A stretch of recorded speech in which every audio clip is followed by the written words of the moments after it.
দুনিয়ার বয়স আল্লাহর পক্ষ থেকে যা নির্ধারিত সময় শেষ হয়ে যাবে, মানুষের চারিত্রিক অধপতন ঘটবে, কুকর্মে পৃথিবীতে একেবারে ছয়লাভ হয়ে যাবে, আল্লাহর নাম উচ্চারণ করার মতো কোনো মানুষ অবশিষ্ট থাকবে না।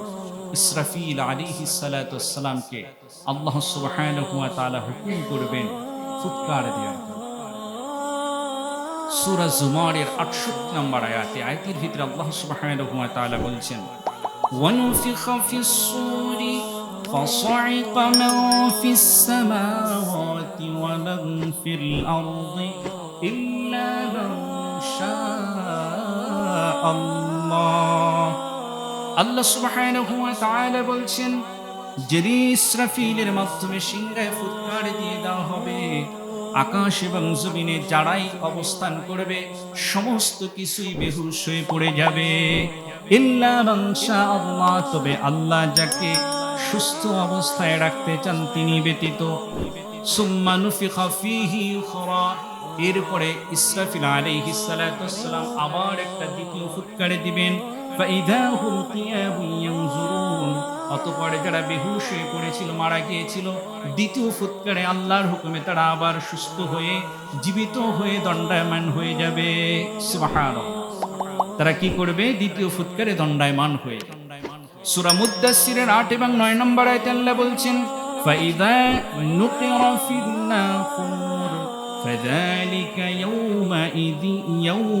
ইয়াউমাইযিন আসির।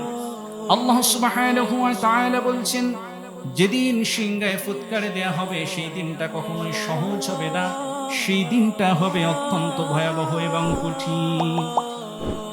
যেদিন সিংহায় ফুৎকার দেয়া হবে অত্যন্ত ভয়াবহ হবে। আল্লাহ বলছেন, ইদা জুলজিলাতিল আরদু জিলজালাহা, যখন পৃথিবী প্রবল কম্পনে প্রকম্পিত হবে। আজকে কিছুটা টের পাইছেন। চিন্তা করেন যে এই যে 5 থেকে 10 সেকেন্ডের বেশি তো এটা স্থায়িত্ব হয় নাই, এই কম্পনটা যদি 30 সেকেন্ড বা 1 মিনিট স্থায়িত্ব হতো কি অবস্থা হতো। কিন্তু যেদিন ইসরাফিল আলাইহিস সালাতু ওয়াস সালাম আল্লাহর হুকুমে সিংহায় ফুৎকার দিবেন, আল কারিআতু মাল কারিআ ওয়া মা আদরাকা মাল কারিআ ইয়াওমা ইয়াকুনুন নাসু কাল ফারাশিল মাবসুস ওয়া তাকুনুল জিবালু কাল ইহনিল মানফুশ। মানুষগুলো পঙ্গপালের মতো ছুটাছুটি করবে, পাহাড়গুলো ধুলার মতো উঠতে থাকবে। সেই চিত্রটা একটু সামনে চিত্রায়িত করেন। জীবনটাকে দেখতে হবে পরকালীন আয়না দিয়ে, পরকালীন গ্লাসে আমার জীবনটাকে, দর্শনটাকে দেখতে হবে যে পরকালটা আমার কেমন হবে।